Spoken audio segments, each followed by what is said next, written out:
jangan ribut-ribut, mediasi, jangan ke media gitu. Kita sebenarnya sangat ingin menjalankan Pak Saroni dan kita sedang persiapan membuat surat undangan mediasi.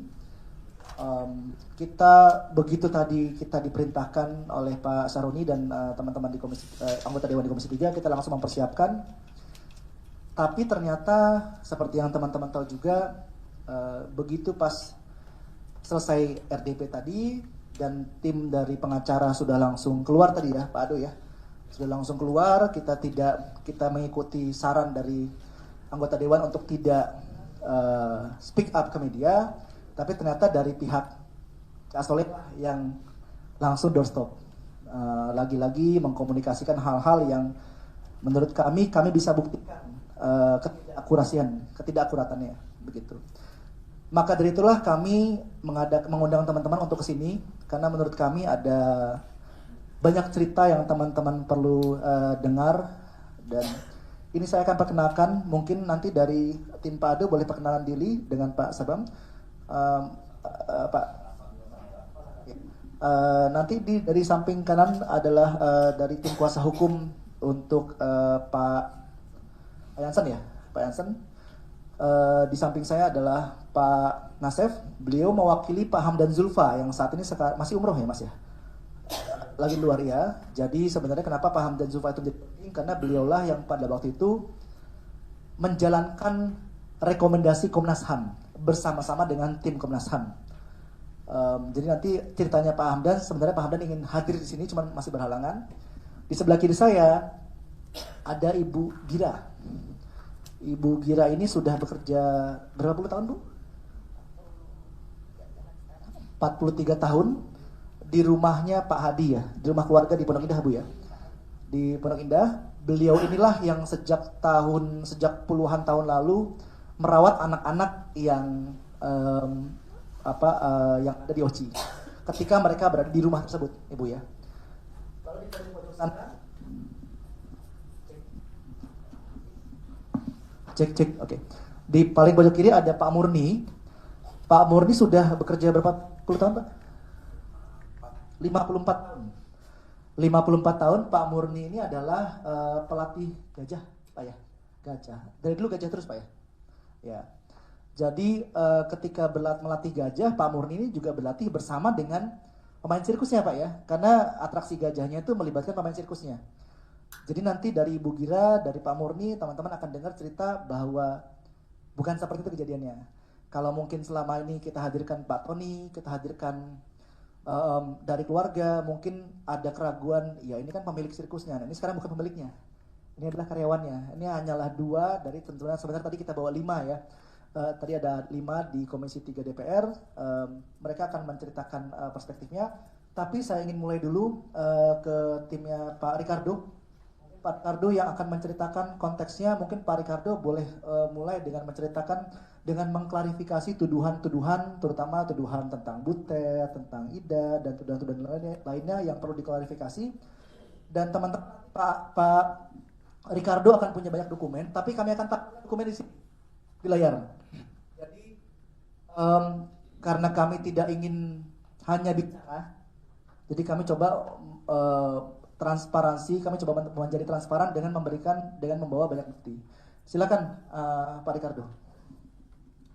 Selamat sore sebelumnya untuk rekan-rekan wartawan. Saya Ricardo Kumentas, penasihat hukum Bapak Jansen Manansang.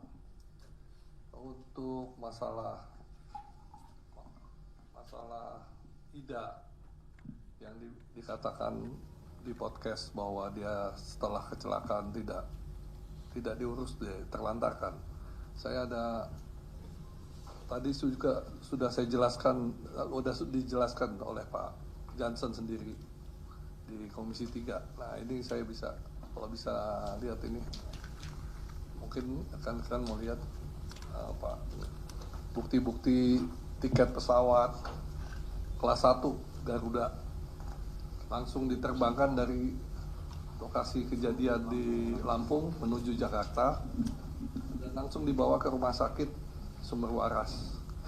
Mungkin boleh dijelaskan Pak konteksnya, cerita Oh iya, jadi Ida ini bagaimana? kecelakaan Ibu Ida itu kecelakaan jatuh dari ketangkasan trapez ya, yang loncat. Itu, nah, kecelakaan trapez yang kemudian karena kecelakaan malam kejadian, jadi menunggu besok baru ada pesawat bawa ke Jakarta langsung besokannya. Dan ini kita ada bukti tiket pesawatnya pada saat itu, dan kita ada bukti pembayaran rumah sakit, operasi, biaya operasi, Diangkat, Pak. termasuk dokter yang terbaik pada saat itu, Dokter Lukas dari Sumber Waras. Ya, dilihatkan ya. Tiket pesawat ya. Satu persatu aja, Pak. Ya. Pesawat Pak. Ada yang bantu. Jadi kita mengklarifikasi cerita itu, dan itu bukan cuma sampai situ aja. Jadi Ida itu setelah dirawat jalan tinggal di Pondok Indah di kediaman Pak Hadi almarhum di Pondok Indah, dan dirawat ditemani oleh seorang suster, juga dirawat secara rutin ke rumah sakit Fatmawati dan Pondok Indah oleh dokter Putuk Salah satu aja, Pak. dengan perawatan, termasuk perawatan fisioterapis dan sebagainya selama beberapa tahun, yang kemudian Ida itu dipekerjakan di Cisarua di bagian administrasi karena beliau tidak bisa jalan, jadi di bagian administrasi, yang akhirnya yang bersangkutan sendiri minta berhenti karena ya alasannya nggak jelas itu. Jadi tidak ada tuh, terlantarkan tidak ada. Ini kwitansi Jadi fisioterapi boleh ditunjukkan, Pak? Pak, ini, Pak. Kwitansi fisioterapi, Pak, ya? Ya, ya fisioterapi, terus ada operasi ada juga. Itu ada total operasi awal itu aja 38 juta di tahun 89. Di operasi di rumah sakit mana, Pak? Sumber Waras. Ya. Oleh dokter Lukas. Ditampilkan dulu, Pak, ini, Pak. Ya. Pasangkan, ditampilkan begini.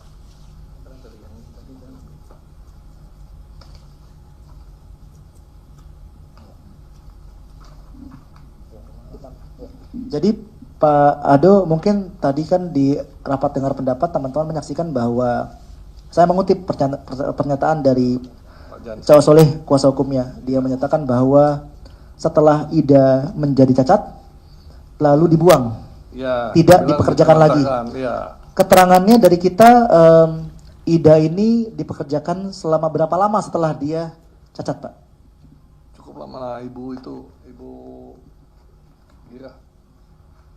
Bisa ada sekitar, dia dirawatnya aja 3 tahunan. Ditambah kerjanya ya bisa tambah 3 tahun lagi. Dan kita ada bukti slip gaji dari Ibu Ida. Ya. Ya, Iya. Jadi kita ada bukti slip gaji dari Ibu Ida. Kalau dibilang bahwa Ibu Ida dibuang, ditelantarkan dan tidak diupah, ini semua. kita ada bukti slip gaji dari Ibu Ida.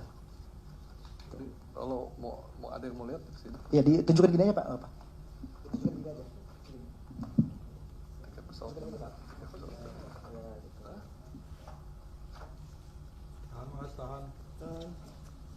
Ada pertanyaan nggak dari kawan-kawan?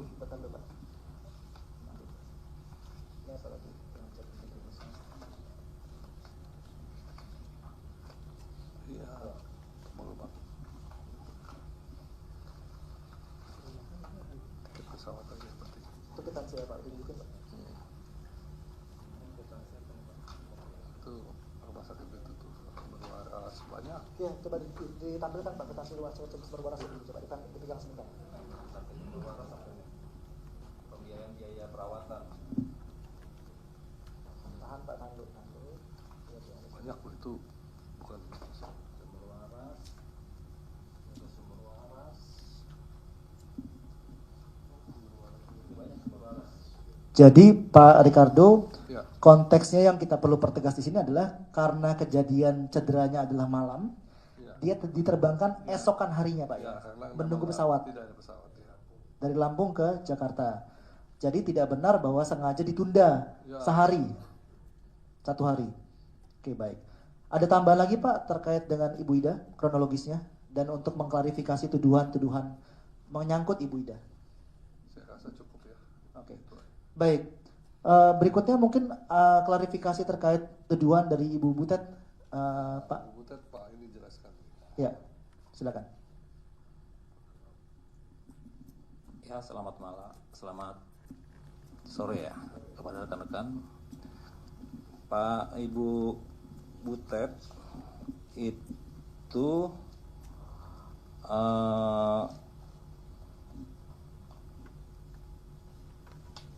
dia memang Masa remaja ya. mempunyai masa remaja. Butet itu Pertama dia ada tanggal lahir, bohong dia tidak dikasih tahu tanggal lahir. dia mempunyai tanggal lahir tanggal 9 Desember 1971.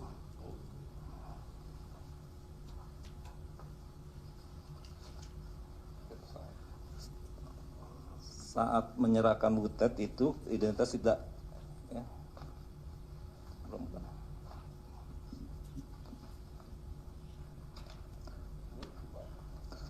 Masih banyak. Baik, coba mungkin saya sambil nanti Pak Sanggam cari, saya akan mencoba menyeimbangkan ceritanya dari Ibu Gira. Ibu Gira sudah boleh dipakai ambil mic, Bu. Sudah bekerja di rumah Pak Hadi dari tahun berapa, Bu?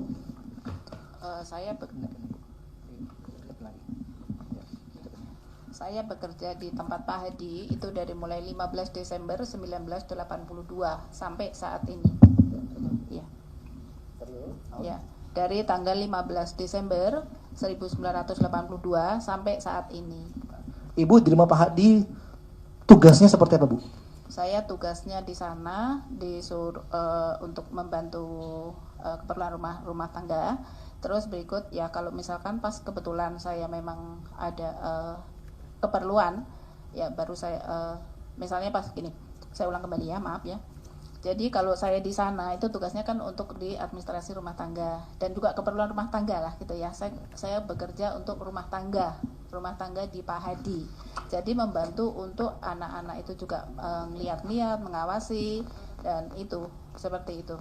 Oke. Terus ya untuk kalau misalkan memang mau belanja ya saya belanja tapi saya jarang lah untuk belanja. Ya.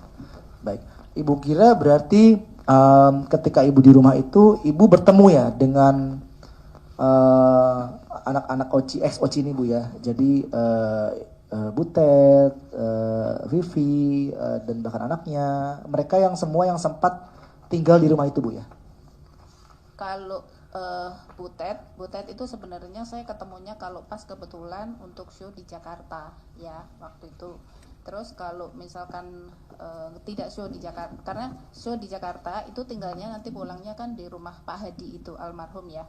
Di situ nanti pada waktu mulai mau main kembali itu baru pergi untuk ke tempat yang akan di show itu lagi gitu. Itu saja. Ibu ada tuduhan bahwa anak dari Butet yaitu Deborah Bu ya, katanya sejak umur 2 tahun dilatih sirkus.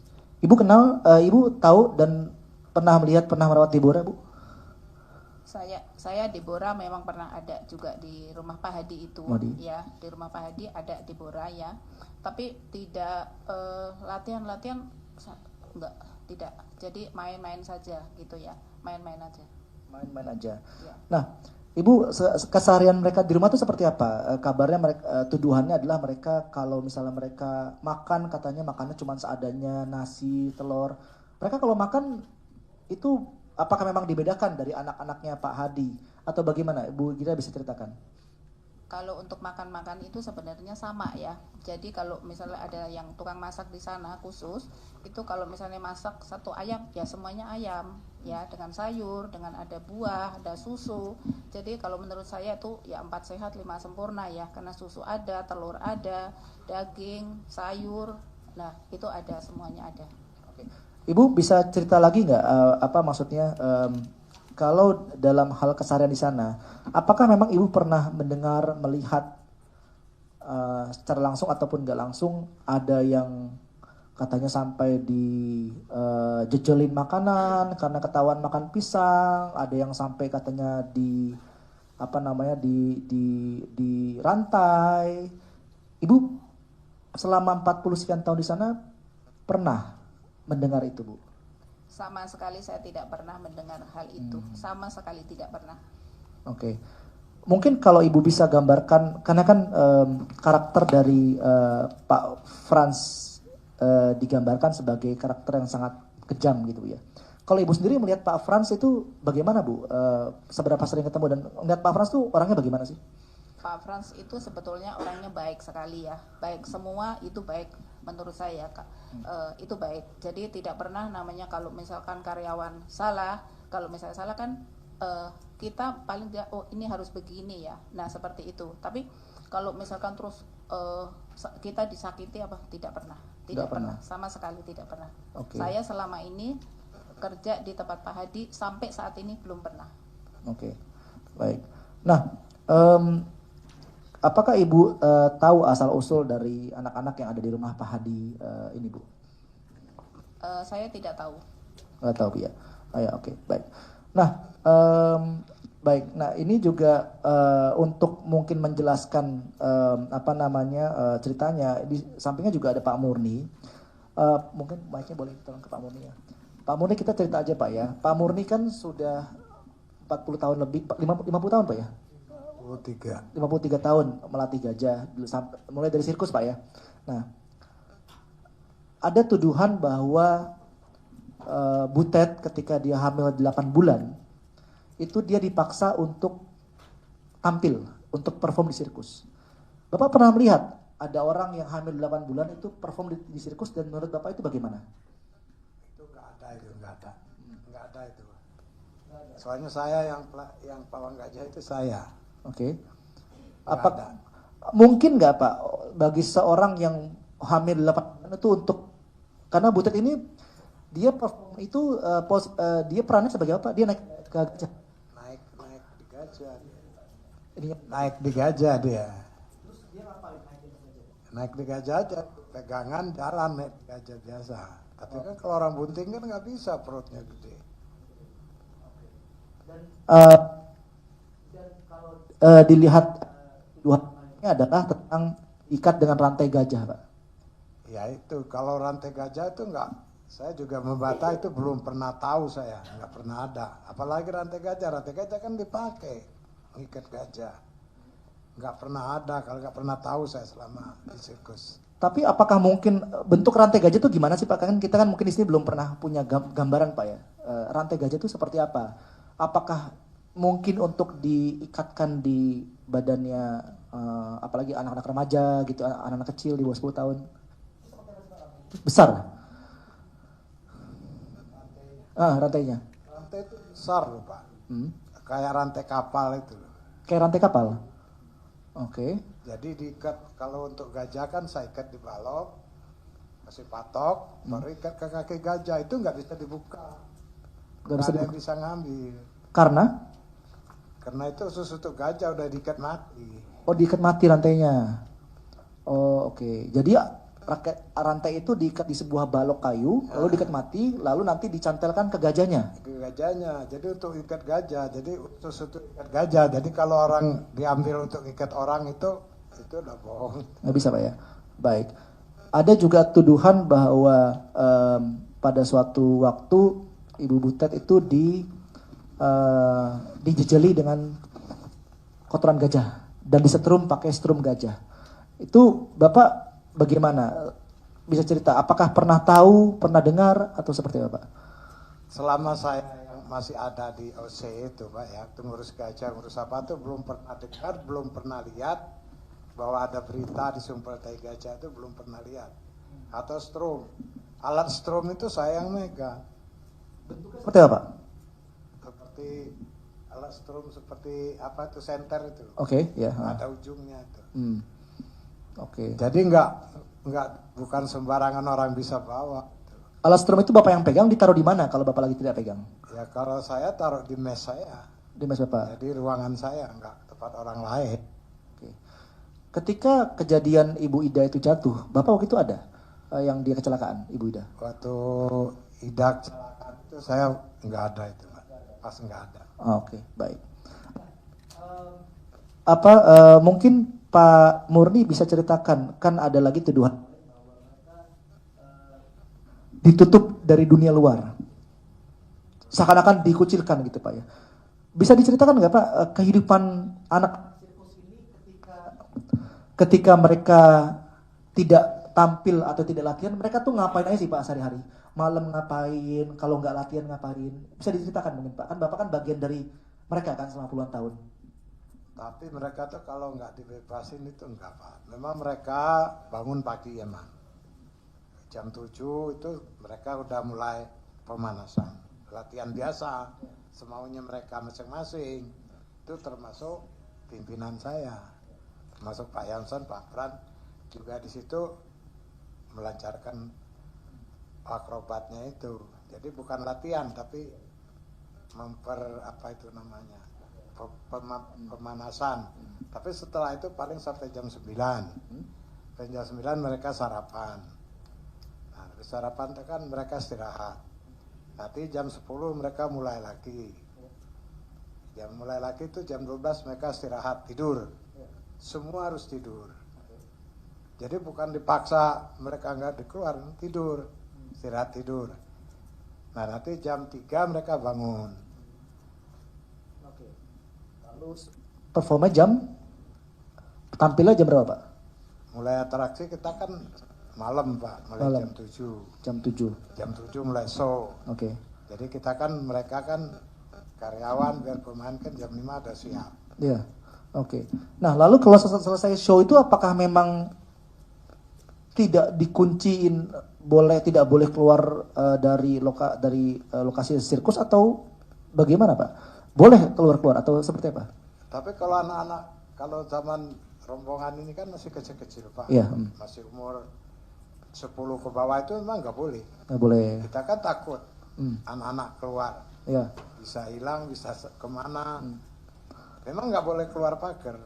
Tapi kalau yang besar, kalau yang sudah belasan tahun itu ada yang Ada. kemana biasanya mereka Pak? Sampai ke depan-depan gitu masuk itu bisa. Oke, mereka biasanya ngapain tuh Pak keluar tuh? Ya cuman bantu lihat-lihat, jaga orang situ aja. Oke. Masuk. Oke, baik. Ya. Ibu kira mungkin ada yang mau disampaikan lagi nggak Pak? Maksudnya perasaan Ibu sebagai orang yang sudah bekerja 40 sekian tahun sama keluarga Pak Hadi. Lalu Ibu sudah baca kan Bu ya pemberitaan akhir-akhir ini ya Bu ya. Ibu bagaimana perasaannya Bu? Ya, saya ikut sedih juga. Anakin lagi Bu. Iya, saya sedih juga ya. Kenapa sih kok bisa begini? Padahal kan kita harusnya, saya sendiri ya, saya mengucapkan terima kasih banyak ya, sebesar-besarnya kepada keluarga ini yang sudah membesarkan saya juga, sudah mengurusi saya juga, sampai anak saya pun tinggal di situ juga, dan sampai satu sudah menikah juga. Terus saya masih tinggal di situ, saya masih bekerja di situ. Jadi menurut saya semua kalau yang dituduhkan itu tidak benar, karena saya tidak pernah melihat seperti itu dan saya juga tidak pernah mengalami hal seperti itu. Baik. Kalau Pak Murni mungkin sebagai orang yang sudah bekerja 50 tahun, gimana Pak perasaan Bapak ngedengar berita yang kayaknya kok serem banget ini Pak? Ya memang saya dengar, ngelihat di TV, ngelihat di acara, ngelihat di YouTube apa itu, memang saya ngeri sekali Pak. Ini kenapa kok bisa terjadi seperti itu? Sedangkan mereka itu kan disayangin sama pimpinan OC itu Pak. Cuman mereka kan pelarian itu kan bukan kesalahan dari OC, itu kan mereka lari sendiri, kabur, melarikan diri. Pernah saya cari, saya cegat di Merak, ketemu, saya ajak makan. Udah duduk makan, izin ke toilet atau kabur lagi. Itu terjadinya anak-anak itu kan seperti itu. Ya. Saya juga sangat kecewa sama anak-anak. Soalnya kita kan bergaul situ kan siang malam Pak ya. Jadi kayak dibilang saudara-saudara, dibilang adik-adik, udah bercampur baur gitu Pak. Baik, baik. Berikutnya mungkin dari tim kuasa hukum ada klarifikasi tambahan tentang tuduhan bahwa mereka tidak mendapatkan pendidikan ya. Mungkin Pak Aldo, Pak Sanggam boleh ditunjukkan bukti-buktinya dan dijelaskan kepada teman-teman ini adalah apa bukti-buktinya gitu mungkin. Kita punya bukti ijazah ya. Ya, kita punya bukti ijazah anaknya Butet yang namanya Deborah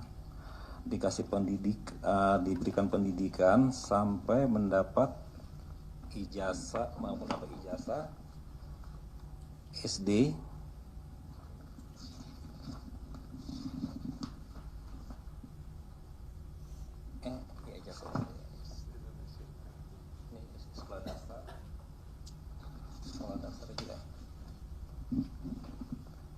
SMP. Jadi ditelantarkan memang anak di sana tidak ada. Itu ternyata ini salah satu bukti yang menyandarkan anak-anak dikasih pendidikan yang layak. Adalah gitu. Boleh dijelaskan konteksnya mungkin Pak Ricardo dan Pak Sanggam bahwa kenapa mereka ini baru disekolahkan tahun 90 sekian Pak ya? Dulu sebelum ada saran dari rekomendasi HAM, memang lo homeschooling karena kan baru pindah-pindah ya. Semua anak-anak, adik-adik ya kita bilang itu mereka dikasih pendidikan homeschooling,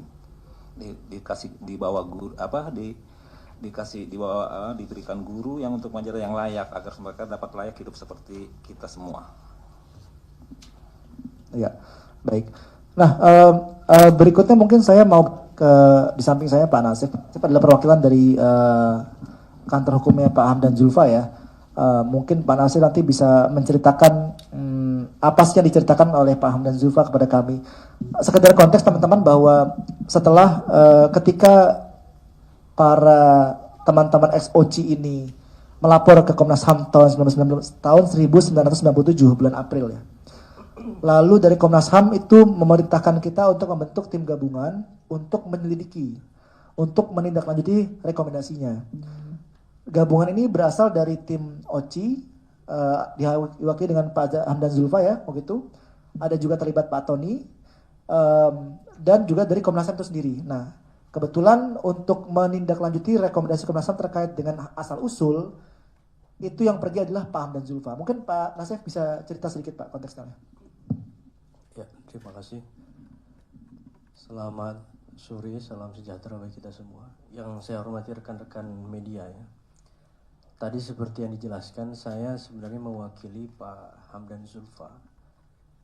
Pada saat itu Pak Hamdan Zulfa memang ditunjuk oleh OCI untuk menjadi kuasa hukum pada saat adanya laporan ke Komnas HAM terkait dengan permasalahan atau dugaan adanya penganiayaan dan seterusnya itu. Jadi sebenarnya cerita yang disampaikan sekarang heboh di media ini sebenarnya bukan cerita baru kira-kira gitu.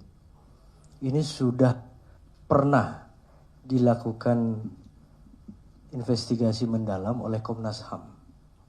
Nah, itu poin pertama. Artinya apa? Artinya dugaan-dugaan yang sekarang yang disampaikan ini, bahwa yang tadi diceritakan lah macam-macam dia, ada penyiksaan, kemudian bahkan dalam tanda kutip ada katanya semacam perbudakan, itu sebenarnya sudah diklarifikasi, diinvestigasi oleh Komnas HAM tahun 97. Jadi tahun 97 itu ada laporan terkait itu, kemudian pihak dari Komnas HAM tentu membentuk tim. Nah, di dalam tim itu ada pihak dari OCI tadi disebutkan juga, ada dari Komnas HAM, dan juga dari pelapor. Ya. Nah, investigasinya itu tidak hanya kemudian dilakukan melalui interview di kantor Komnas HAM, tetapi juga turun ke lapangan, termasuk melihat lokasi-lokasi yang diduga terjadinya ada dugaan yang dituduhkan itu. Jadi tidak hanya sebatas wawancara di kantor Komnas HAM, tetapi juga melakukan peninjauan lapangan. Tentu ini untuk mengkonfirmasi apakah betul ada bukti-bukti yang valid gitu ya terhadap dugaan-dugaan yang disampaikan. Dan itu sebenarnya dalam tanda kutip itu sebenarnya bukan investigasi. Kalau investigasi kan itu seolah-olah sudah masuk ke proses pro justisia, hukum gitu ya. Ini pada saat itu sebenarnya istilahnya adalah pemantauan. Nah, dari sisi pemantauan itu kemudian Komnas HAM menerbitkan rekomendasi. Yang tadi mungkin kalau rekan-rekan ikuti di Komisi 3 itu sempat dibacakan rekomendasi. Nah, hal yang penting mungkin untuk dicermati juga bahwa di dalam rekomendasi itu ya, sebenarnya tidak ada satupun kata atau kalimat yang menyatakan telah terbukti pelanggaran HAM-nya. Kalau teman-teman atau rekan-rekan media baca tadi di dalam rekomendasi itu bahasanya adalah cenderung. Ada kecenderungan terjadi pelanggaran HAM. Ya, mungkin kita semua kalau belajar bahasa Indonesia yang baik dan benar, kira-kira kalau ada kata-kata cenderung itu, tentu itu bukan sesuatu hal yang sudah bisa dipastikan pasti begitu ya, atau terbukti pasti. Nah, dan itu juga terkonfirmasi dengan adanya press release dari Komnas HAM terakhir itu April kalau nggak salah, Pak ya. Tanggal 20 berapa? 25 ya? April 2025. Di situ bahasanya juga jelas. Ini yang perlu kami pertegas. Bahasanya adalah dia merefer ke laporan dan rekomendasi Komnas HAM tahun 1997. Bahasanya di situ disebutkan dugaan pelanggaran HAM. Jadi lagi-lagi sebenarnya Komnas HAM sendiri tidak pernah menyimpulkan bahwa telah terjadi pelanggaran HAM. Makanya kalau kita mau merefer ke bukti otentiknya kira-kira gitu ya, ke yang rekomendasi itu yang tadi ditampilkan di Komisi 3 itu kita bisa melihat dengan pasti begitu ya bahwa sebenarnya cerita soal pelanggaran HAM itu sebenarnya tidak ada ya. Itu yang pertama yang ingin kami pertegas. Kemudian yang kedua, bahwa ada indikasi terhadap itu memang di dalam rekomendasi itu ada ya. Indikasinya apa? Ini sekali lagi indikasi ya, artinya bukan sesuatu hal yang telah terjadi dan terbukti begitu. Indikasi baru. Mungkin bisa ditampilkan di situ. Nah, indikasi-indikasi pelanggarannya itu yang pertama adalah terkait dengan asal-usul, identitas, hubungan kekeluargaan dan seterusnya. Itu yang pertama. Kemudian yang kedua, ada indikasi pelanggaran terhadap hak-hak anak untuk bebas dari eksploitasi yang bersifat ekonomis. Ketiga, pelanggaran terhadap hak-hak anak untuk memperoleh pendidikan umum yang layak. Kemudian pelanggaran terhadap hak-hak anak untuk mendapatkan perlindungan keamanan dan jaminan sosial yang layak. Nanti akan kita elaborasi terkait dengan tindak lanjutnya. Jadi ada 4 hal itu yang sifatnya indikasi sebenarnya. Dan itu dikonfirmasi sekali lagi oleh Komnas HAM terakhir di April 2025. Nah, dari keempat ini kalau kita lihat, tidak ada di situ indikasi adanya penyiksaan. Kira-kira itu. Teman-teman nanti bisa cek sendiri langsung. Jadi tidak ada di situ Komnas HAM menyinggung soal penyiksaan. Artinya apa? Kalau itu memang benar terjadi pada saat itu, tentu hasil pemantauan Komnas HAM akan bicara soal itu, kira-kira gitu. Pasti akan tertera di situ. Tidak mungkin tidak gitu. Nah, karena artinya apa? Kalau Komnas HAM tidak mencantumkan itu, berarti hasil pemantauannya memang tidak menemukan bukti-bukti yang valid terkait dengan adanya dugaan penyiksaan. Itu poin yang kedua. Jadi hanya 4 indikasi ini yang ditemukan oleh Komnas HAM. Kemudian yang ketiga, atas dasar adanya fakta-fakta itu, indikasi tadi, maka Komnas HAM memberikan 4 rekomendasi. Ya.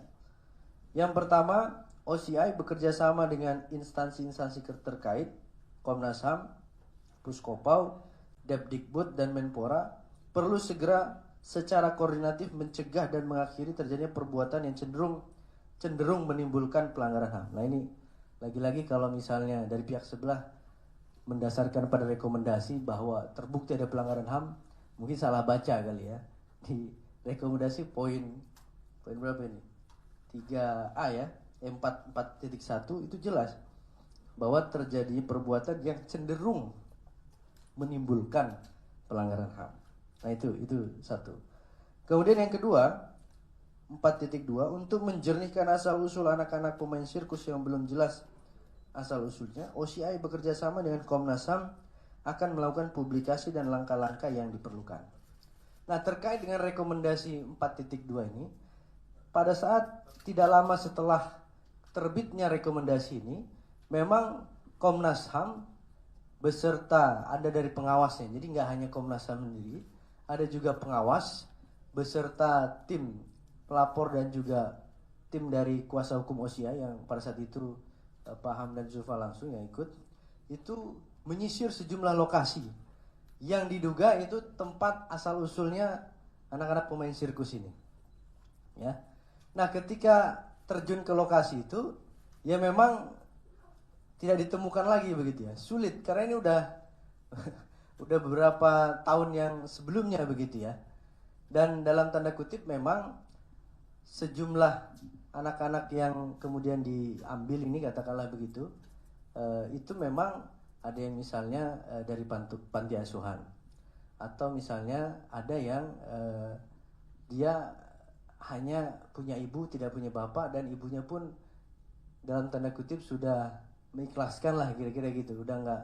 Sehingga kalau ditanya tadi misalnya soal apakah ada pada saat awal ini perjanjian atau apa, mungkin ya sekarang kita sudah nggak bisa telusuri lagi karena pada saat itu Komnas HAM pun sudah berusaha keras untuk menelusuri ke arah sana, memang sulit. Apalagi sebenarnya pelakunya pada saat itu dalam tanda kutip ya, yang membawa anak-anak itu, merekrut lah kira-kira gitu, itu kan Pak Hadi Manansang ya, almarhum Pak Hadi Manansang. Sehingga yang 3 orang sekarang ini memang nggak tahu menahu gitu loh, bagaimana kemudian anak-anak itu kemudian bisa sampai ke rumah Pak Hadi kemudian ikut untuk bermain sirkus.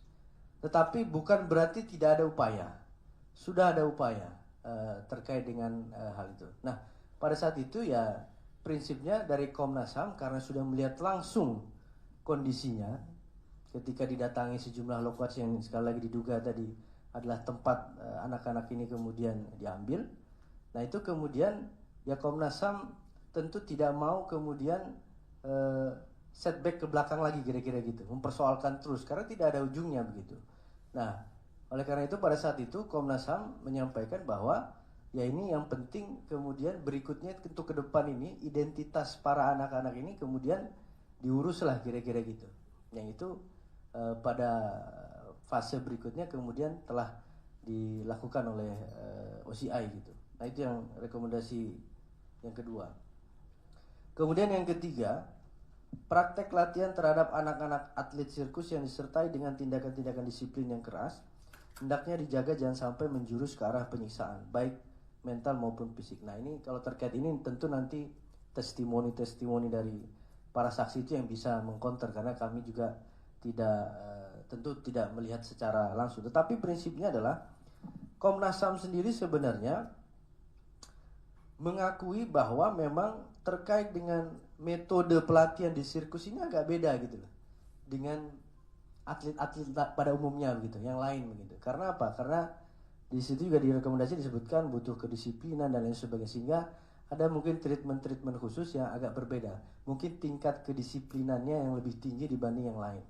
Tetapi memang Komnas HAM juga menyampaikan walaupun itu ada dalam tanda kutip dalam rangka melatih kedisiplinan, tetapi tidak boleh sampai mengarah kepada kekerasan fisik maupun psikis dan itu. Nah, itu kalau terkait tuduhan itu tentu yang tadi disampaikan saksi-saksi juga itu bisa membantah itu kan gitu. Kalau itu kan harus dibantah dengan orang yang juga menyaksikan secara langsung pada saat itu. Kemudian yang terakhir, ini terkait dengan rekomendasi yang keempat. Berbagai sengketa yang masih ada antara OCI dengan anak-anak atlet sirkus, ex-atlet sirkus hendaknya diselesaikan secara kekeluargaan. Nah, ini saya kira yang tadi juga menjadi penekanan dari Komisi 3 bahwa sebenarnya di dalam rekomendasi Komnas HAM itu jalan keluarnya itu sudah ada, yaitu penyelesaian secara kekeluargaan. Dan pada saat itu sebenarnya dari pihak OCI juga sudah melakukan apa yang direkomendasikan Komnas HAM ini. Nah, detailnya seperti apa ya tentu ini karena nanti Pak Hamdan langsung yang mengikuti pada saat itu, saya belum dapat informasi juga, tetapi pada saat itu informasinya telah ada penyelesaian, sehingga kan sekian lama itu kan dalam tanda kutip sudah tidak ada lagi yang mempersoalkan itu. Kan logikanya adalah kalau pada saat itu nggak selesai ya pasti ini kan akan dituntut terus gitu. Nah, buktinya dari 97 sekarang tahun berapa ya? 2025 baru muncul lagi kan itu. Nah ini yang dalam tanda kutip juga agak mengherankan. Nah itu kira-kira 4 rekomendasi yang dikeluarkan oleh Komnas HAM dan bagaimana secara garis besar tindak lanjutnya. Nah kemudian terakhir mungkin kami juga ingin menyampaikan satu kesimpulan begitu ya dari peristiwa ini. Muara dari tuduhan-tuduhan itu sebenarnya adalah di rekomendasi Komnas HAM. Ya. Jadi cerita-cerita yang berkembang segala macam itu, entah yang sekarang masih otentik atau tidak, atau sudah banyak dibumbui atau tidak, kita nggak tahu lah ya. Tetapi pada prinsipnya seluruh cerita itu muaranya kan ada di rekomendasi. Dan itu sudah dinyatakan secara tegas oleh Komnas HAM. Pertama, soal pelanggaran HAM-nya itu baru dugaan dan itu baru kalimatnya tadi kan cenderung begitu ya. Artinya tidak menyimpulkan terbukti, itu satu.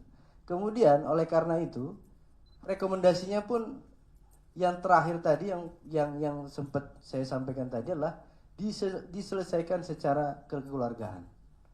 Artinya ini sudah lebih ke hubungan privat lah kira-kira gitu.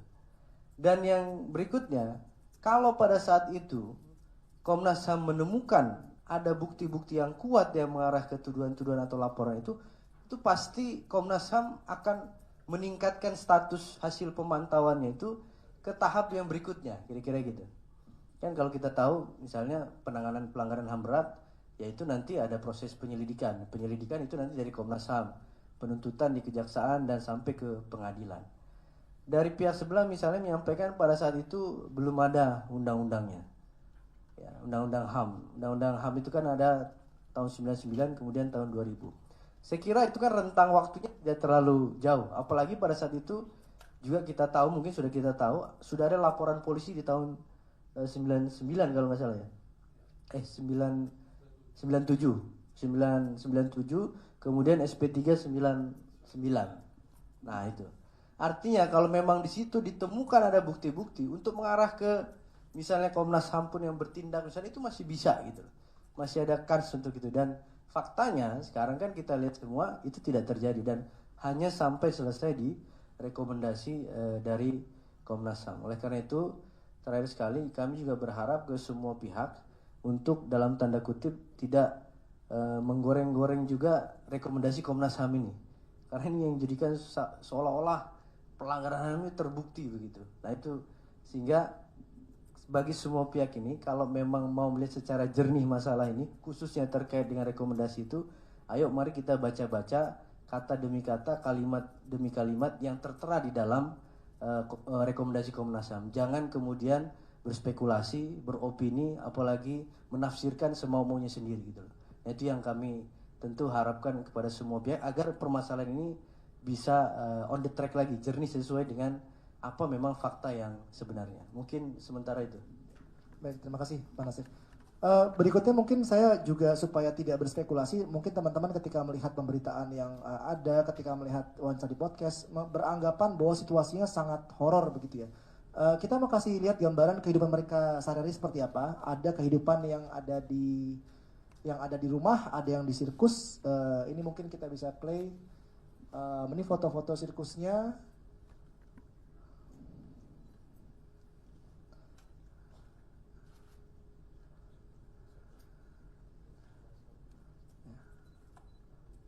Ini ketika sama ada Butin ya, itu ya.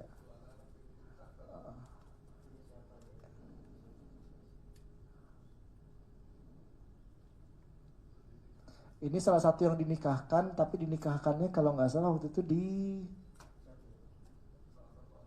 iya, ini salah satu anak sirkus yang dinikah. Ibu ingat nggak Bu, yang dinikahkan siapa Bu? Tahu nggak Bu? Ada dinikahkan? Siapa anak Bu? Nggak ingat. Oke, tapi ada Bu ya. Oke, next lagi Bu, mungkin. Ya. Terus.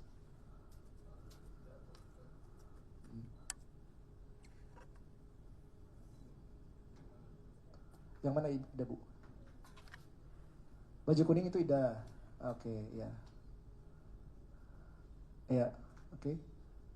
Lagi. Ini ulang tahun siapa, Bu, ini, Bu?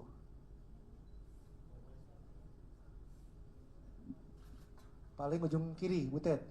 Iya. Vivi. Ibu ingat, Bu, Pak Murni tahu yang ulang tahun siapa ini, Pak? Ulang tahun Bapak tahu siapa nih? Yang baju hitam.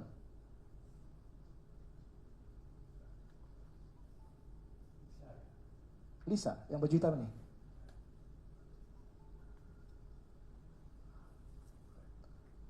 Oke, baik. Lanjut lagi, coba fotonya.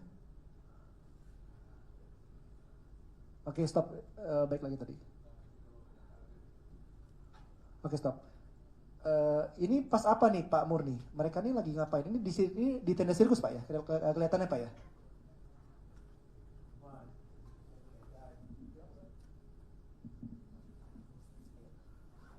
Ini sedang di tenda ini Pak, sedang belajar baca nulis itu. Nah, dalam sehari ini mereka belajar setiap hari, Pak? Dia ada guru lesnya itu. Ada guru lesnya. Berapa jam tuh mereka belajar? Ada 2 jam. Pagi, setelah siang, makan siang. Habis setelah makan siang, sebelum perform berarti Pak, sebelum tampil ya. Oke. Next lagi. Oke, ini liburan ya. Pak Murni kalau liburan ini nggak diajak, Pak ya? Bapak kalau liburan nggak diajak, Pak ya? Nggak diajak. Oke, baik. Next lagi. Ya. Anak ini kan hampir seminggu diajak jalan-jalan kemana aja. Setiap hari Senin kalau nggak salah, Pak ya? Ya, tiap hari Senin. Setiap hari Senin itu adalah libur latihan, Pak ya, tidak latihan tapi tampil, Pak ya. Lalu dimanfaatin buat Ya. ya. Sebenarnya kita juga ada tadi satu kesaksian dari keterangan dari supirnya ya, Pak Johannes tadi ya. Jo ya, Pak Jo ya. Dia supir yang setiap hari itu setiap hari Senin dia mengantar mereka ini jalan-jalan. Iya, memang. Ada yang jalan-jalan. Iya, Pak ya. Setiap minggu pasti ada. Pasti ada itu, Pak. Keluar. Pasti keluar ya. Iya. Ini yang baju merah siapa nih, Bu? Ida, Bu ya? Itu Butet. Baik. Next lagi yuk. Ini oke, ini kayaknya makan-makan jalan-jalan pas jalan-jalan ya. Next lagi. Oke. Ini jalan-jalan. Iya. Iya. Masih sirkus, Bu ya. Oke. Sering kayaknya banyak ya, Pak ya, foto jalan-jalan ya Pak Murni ya. Ini Butet sama Ida. Butet sama Ida. Yang Butet yang kiri, Pak ya. Pas ulang tahun ya. Ulang tahun. Kayaknya ulang tahun Butet ya. Oh iya, ulang tahun Butet tuh di kuenya Butet tuh. Ada kursor nggak? Coba di bagian bawah kuenya tuh. Enggak. Oh enggak deh. Tuh. Ya. Tuh, di bagian bawah kelihatan Butet. Situ. Di bawah angka 16 ada tulisan Butet ya. Ini ulang tahun Butet ya. Tuh. Next lagi.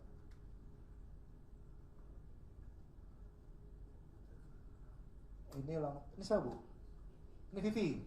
Ulang tahun ke-11. Oke. Baik. Oke. Ini di rumah, Bu ya? Ini di rumah atau di mana? Bukan. Oke. Lanjut.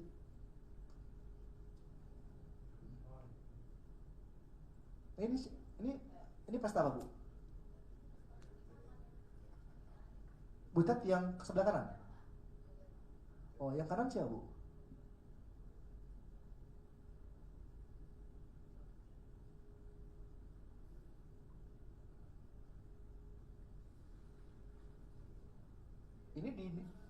Ini angkatannya Butet berarti, Bu ya? Dinikahkan. Ibu datang ke nikahan ini? Tidak. Pak Murni datang nggak? Oke, baik. Next lagi. Iya. Oke. Oke. Ya. Oke. Nah, oke, sebentar. Audionya bisa di nyalain? Audionya nyala nggak? Oke, jadi itu tadi adalah foto-foto dari anak-anak. Jadi teman-teman mungkin bisa menilai sendiri apakah memang mereka dalam suasana yang disekap, dalam suasana yang terancam, dalam suasana seseram seperti yang digambarkan selama ini. Berikutnya adalah konteksnya ini adalah Joshua. Beliau ini adalah memang di angkatan setelah Butet ya, jauh ya, angkatan tahun 2000-an Pak ya kalau nggak salah ya.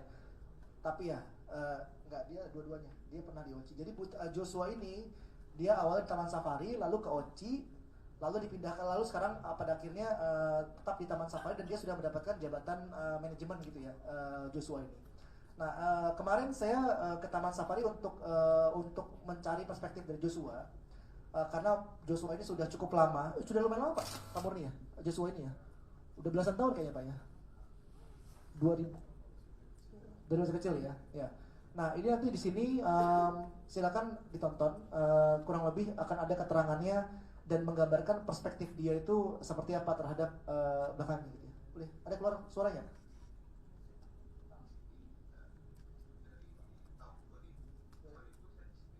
Sempat di sirkus ya? Ya. Di sirkus itu berapa tahun? Kalau di sirkus itu saya di tahun 2013 Januari. Oh ya, okay. Awal tahun sampai terakhir di 2020. Oh 2020, oh 10 tahun gitu ya. Ya. Oke. Dulu di sirkus pegang apa guys? Perannya apa dulu? Kalau di sirkus saya perannya jadi performer. Oh. Biasanya kita ada acara di udara juga. Saya main di acara di udara. Itu flying terapis namanya. Oh, yang lompat-lompat gitu ya. Ya. Maafin subtitlenya karena ini pakai AI. Apa captionnya? Oh, oke. Itu yang ngajarin siapa, Gus? Kalau yang ngajarin? Ya. Kalau yang ngajarin kita dulu juga dilatih sama ada guru dari luar. Namanya Mr. J. Mr. J. Ya, Oh, dia oke. bikin konsep buat kita show. Maksudnya tadi kan benar-benar nggak bisa terus diajarin lompat terapis gitu ya, terapis habis itu apa lagi tadi? PAD. Ajaran susah. Kalau belajar itu gimana jam ya, jam latihan ya. Kadang kita nggak bisa nemuin skill itu yang baru itu kalau hitungan latihan jamnya kurang. Kalau cuma sejam, 2 jam itu kita nggak akan ketemu. Tapi kalau rutin ada jamnya, porsinya biasanya 4 jam sehari itu sehari. Oke. Nah kita akan nemu lebih mudahnya lagi nanti. Sehari latihan 4 jam tuh apa pagi, siang, malam atau gimana? Kalau malam perform biasanya? Iya, kalau malam perform. Kita cuma latihan pagi sampai siang. Pagi sampai siang. Ya. Terus dari siang ke malam ngapain? Kan kita kan show-nya malam. Iya, maksudnya waktu luangnya itu diisi ngapain? Kita biasanya berdiskusi aja sih sama tim performer juga. Di situ makan bareng. Makan bareng. Ya. Makan barengnya bareng siapa aja? Namanya SMK apa SMK ya? Di mana? Ada di Ciberem. Ini mah tempat masa di sirkus berarti? Atau di sini? Di Safari. Di Safari. Ya. Kalau teman-teman Coba sebentar pause dulu. Jadi konteksnya Joshua ini adalah dia ke Taman Safari dulu, baru ke OCI. Tapi OCI-nya ini kalau teman-teman lihat tadi kan tahun 2010-an ya. Itu sudah manajemen OCI yang berbeda karena tahun segitu tuh OCI-nya tuh sudah diisi sama orang-orang luar, sama bule-bule. Jadi kalau teman-teman lihat ada Oriental Circus di tahun segitu itu isinya banyak ya kalau nggak salah ya Pak Murni ya. Pak Murni OCI yang tahun-tahun 2010 ini kan isinya banyak orang luar Pak ya. Iya, itu sudah berpindah manajemen jadi sudah nggak dipegang sama, tapi namanya masih Oriental Circus Indonesia. Jadi Joshua ini besar di Taman Safari, lalu sempat dipindah ke OCI, lalu sekarang balik lagi ke Taman Safari. Makanya tadi ada tamannya agak lompat-lompat ya teman-teman ya. Anak-anak dari tahun 2021. Oke. Saya dipercayain sama Om Frans, jadi wakil kepala Frans Manansang ya. Di Safari Theater. Sekarang saya juga ngepegang menjadi kreatif sama performer juga. Kalau saya itu ayah saya sih. Bapak saya. Kenapa kok bisa nganggap dia gitu? Karena gini ya, tanpa Om Frans juga saya bukan apa-apa. Gitu. Dari hati saya kayak ngeliat Om Frans tuh ngebimbing saya. Apalagi saya dipercayain untuk pegang Safari Theater, terus mengarahkan mengarahkan biar anak-anak tuh jadi teamwork yang solid gitu. Jadi kalau mau ada event, mau ada panggilan dari owner, bikin acara, kita siap. Kamu galak nggak? Hah? Yang benar, galak kali. Hoax itu. Nggak galak emang? Enggak. Nggak. Yang kamu pelajari banget dari Om Pras apa? Lebih kayak kita harus jadi orang yang bisa terus di atas gitu. Jadi maksudnya kita tuh harus bisa jadi kapten ya, untuk bawa skill yang kita punya itu kita harus ngulin juga. Jadi sini teman-teman bisa lihat bahwa reaksi dari Joshua ketika saya tanya tentang katanya Om Frans galak, teman-teman bisa lihat reaksinya bukan reaksi yang dibuat-buat, bukan reaksi yang diarahkan. Teman-teman bisa lihat spontanitasnya dan teman-teman mungkin bisa merasakan ketulusan dari Joshua ini ya gitu. Ini FYI yang diwawancara oleh pihak ketiga, oleh saya sendiri tidak diarahkan sama sekali karena saya terlibat dalam prosesnya begitu. Oke, sebenarnya kita ada satu lagi cuman belum sempat diedit, namanya Alex, bahkan dia sudah sampai, dia angkatannya Alex hampir sama kayak Joshua Pak ya angkatannya ya, Pak Murni. Iya, hampir sama Pak angkatannya kurang lebih ya kayak Joshua, itu start 90 akhir kali ya Pak kalau nggak salah ya. Dia bahkan sudah sampai bisa, sekarang dia lagi renovasi rumah Pak katanya Pak di Purwokerto. Rumah ibunya itu dia renovasi 300 juta, sudah jalan hampir 3 tahun sudah mau selesai Pak katanya. Itu menunjukkan bagaimana mereka diupah dengan sangat layak begitu ya. Baik, ini sedikit cerita tentang personal life-nya. Saya mau kembali ke aspek hukum, ke Pak Ricardo. Selain dari Komnas HAM yang sudah diceritakan oleh Pak Nasef tadi, ada juga proses SP3 di kepolisian ya. Ya, mungkin boleh diceritakan kali Pak, SP3 di kepolisian itu detailnya seperti apa? Itu pada tahun 1997 setelah rekomendasi Komnas HAM, rupanya ada laporan ke Bareskrim ya, yang kemudian diproses sampai dengan tahun 1999 ternyata tidak terbukti dan di SP3, itu aja. Laporan awalnya, kalau saya dapat infonya, laporan awalnya dan laporan keduanya pasalnya berbeda Pak ya? Ya itu awalnya kan penganiayaan ya, ternyata yang dilaporkan yang setelah di Bareskrim itu 335 ya, apa perbuatan tidak menyenangkan gitu. Jadi itu pun sudah di SP3 di tahun 1999 ya. Okay. Baik. Ya kurang lebih itu mungkin yang kita sampaikan. Teman-teman kalau ada pertanyaan silakan mungkin kita